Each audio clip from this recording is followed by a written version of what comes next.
کوئی بھی قوم ہو، کوئی بھی سماج ہو یا کوئی بھی ملک ہو، وہ اس وقت تک کبھی ترقی نہیں کر سکتا، وہ مضبوط نہیں ہو سکتا اور نہ ہی وہ کبھی محفوظ ہو سکتا ہے جب تک اس کے اندر اتحاد نہ پایا جائے، جب تک اس کے اندر یونٹی نہ پائی جائے، جب تک اس کے لوگ آپس میں ایک دوسرے کے ساتھ مل جل کر کے نہ رہیں، یکجہتی کے ساتھ نہ رہیں، یکجٹ ہو کر کے نہ رہیں، جب تک وہ قوم، وہ سماج، وہ ملک کبھی آگے نہیں بڑھ سکتا ہے۔ کہتے ہیں وہ بڑی آسانی کے ساتھ شکار ہو جاتی ہے جو اپنے ریوڑ سے الگ ہوتی ہے، جو اپنی جماعت سے جدا ہوتی ہے، پھر بھیڑیا اس پر جہاں چاہتا ہے حملہ کر کے اسے اپنی خوراک بنا لیا کرتا ہے۔ اس لیے یونٹی، یکجہتی، اتحاد اور ایک دوسرے کے ساتھ مل جل کر کے رہنا یہ بہت اہمیت کا حامل ہے، اور اس کی اتنی امپورٹنس ہے نا، وہ کسی نے کہا تھا کہ متحد ہو تو بدل ڈالو نظام گلشن، متحد ہو تو بدل ڈالو نظام گلشن، منتشر ہو تو مرو شور مچاتے کیوں ہو۔ اور ہمارا قرآن کہتا ہے اطیعوا اللہ ورسولہ ولا تنازعوا فتفشلوا وتذهب ريحكم واصبروا ان اللہ مع الصابرین۔ اگر اس آیت کا ہم یوگی جی کی زبان میں ترجمہ کریں تو معنی وہی بنتا ہے کہ ایک رہیں، نیک رہیں، ورنہ جو قوم برائیوں میں پڑتی ہے، بے حیائیوں میں لگتی ہے، عیاشیاں کرتی ہے، رب رسول کی نافرمانیاں کرتی ہے اور جھگڑوں میں پڑتی ہے، وہ ناکام اور نامراد ہو جاتی ہے اور اس کی ہوائیں اکھڑ جایا کرتی ہیں۔ پھر دشمن کے سامنے اس کی ہمتیں جواب دے جاتی ہیں، اس کے حوصلے پست ہو جاتے ہیں، اور پھر جو چاہتا ہے اسے ٹارگٹ بنا لیتا ہے اور جہاں چاہتا ہے مار دیا کرتا ہے۔ اس لیے ایک بن کر کے رہیں، نیک بن کر کے رہیں، ورنہ بٹیں گے تو کٹیں گے۔ اور اسی وجہ سے ہمارے نبی علیہ الصلاۃ والتسلیم کہتے ہیں کہ جب نماز کے لیے صف بندی فرماتے تھے اور صفیں درست کراتے تھے تو آپ صفیں درست کراتے وقت یہ جملہ ارشاد فرمایا کرتے تھے کہ استووا ولا تختلفوا فتختلف قلوبکم، کہ لوگوں سیدھے کھڑے ہو جاؤ اور آگے پیچھے نہ رہو، ایک دوسرے سے جدا جدا مت رہو ورنہ تمہارے دل کہیں جدا نہ ہو جائیں۔ تم ایک دوسرے سے کندھے سے کندھا ملا کر کے کھڑے ہو، ایڑیوں سے ایڑیاں ملا دو اور صفیں بالکل سیدھی کر لو، مضبوط بنا لو، ادھر تمہارے کندھوں سے کندھے ملیں گے اور اللہ اس کی برکت سے تمہارے دلوں میں آپس میں محبت ڈال دے گا اور تمہارے آپس کے دل بھی مل جایا کریں گے۔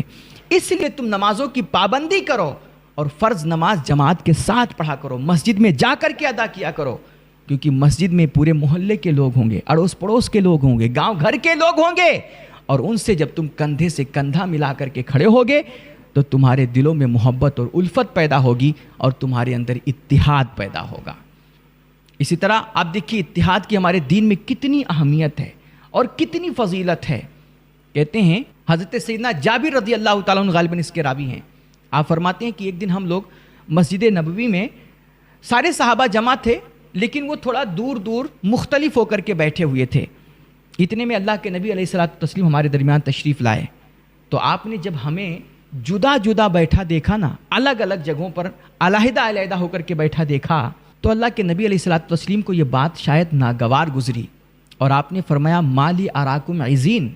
کہ میرے صحابہ یہ میں تم لوگوں کو الگ الگ جدا جدا بیٹھا کیوں دیکھ رہا ہوں؟ تم لوگ آپس میں ایک جٹ ہو کر کے کیوں نہیں بیٹھتے؟ ایک ساتھ ایک ہی جگہ پر سر جوڑ کر کے کیوں نہیں بیٹھتے؟ گویا میرے حضور علیہ الصلوۃ والتسلیم امت کو یہ درس دینا۔ آپ دیکھیے، غور فرمائیے کہ جگہ ایک ہے، مسجد ایک ہے،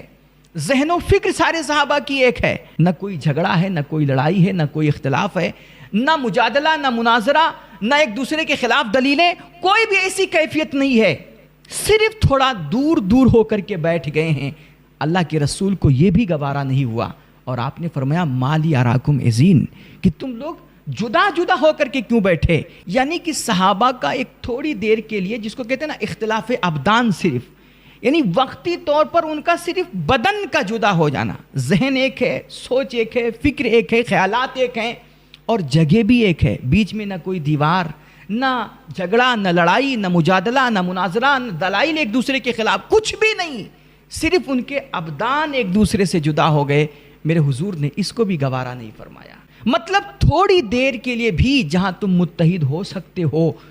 تو تمہیں ایک دوسرے سے جدا نہیں ہونا ہے۔ حضرت ابو ثعلبہ ایک صحابی ہیں، وہ فرماتے ہیں کہ اللہ کے رسول علیہ الصلوۃ والتسلیم کسی سفر میں ہوتے تھے جب آپ کسی جگہ پڑاؤ ڈالتے تو صحابہ کرام وہاں پر الگ الگ وادیوں میں اور گھاٹیوں میں وہ بکھر جاتے تھے صحابہ. تو حضور پاک علیہ الصلوۃ والتسلیم نے صحابہ کا یہ الگ الگ وادیوں اور گھاٹیوں میں بکھرنا جب دیکھا نا تو آپ نے انہیں تنبیہ کرتے ہوئے ارشاد فرمایا ان تفرقکم فی هذه الشیاب والاودیہ انما ذالکم من الشیطان، کہ صحابہ یہ جو تم لوگ الگ الگ وقتی طور پر بکھر جاتے ہو نا، تھوڑی دیر کے لیے ہی صحیح، لیکن یہ جو تم وادیوں میں گھاٹیوں میں ادھر ادھر جدا ہوتے ہو، یقیناً تمہارا یہ عمل شیطان کی طرف سے ہے. یہ اختلاف، یہ تفرق اور یہ جدائیگی آپس میں، یہ شیطانی عمل ہے. اس سے تمہیں بچنا چاہیے اور تم سب کو اکٹھا ہو کر کے ایک ساتھ ایک ہی جگہ جمع رہنا چاہیے. تو اس سے اتحاد کی، یونٹی کی اور یکجہتی، جو قومی یکجہتی ہوتی ہے، وہ اس سے ہمیں آپ کو پتہ چلتی ہے کہ اگر تم ایک ساتھ رہو گے، مل کر کے رہو گے اور ایک دوسرے کے شانہ بشانہ ہو کر کے رہو گے تو تم محفوظ بھی رہو گے اور تم مضبوط بھی بنو گے. ورنہ پھر بٹیں گے تو کٹیں گے، خواہ کوئی بھی ہو، کسی بھی دھرم کا، کسی بھی ذات کا اور کسی بھی قوم اور سماج کا بندہ. وہ اپنی قوم سے، سماج سے جدا ہوگا یا اپنے ملک میں اختلاف کرے گا، جھگڑا کرے گا، لڑائیاں کرے گا، یا پھر ملک میں ایک امیر غریب دے کر کے جب فیصلے ہوں گے، اکثریت اقلیت دے کر کے جب فیصلے ہوں گے، نیچ اونچ کے اعتبار سے جب فیصلے ہوں گے اور قانون بنائے جائیں گے، تو ظاہر سی بات ہے وہ نہ ملک کبھی آگے بڑھے گا، نہ کوئی سماج اور کوئی قوم آگے بڑھ سکتی ہے. اتحاد، یونٹی، یکجہتی، یہ کسی بھی ملک، کسی بھی قوم، کسی بھی سماج اور کسی بھی برادری کی ترقی کا اصل راز ہے.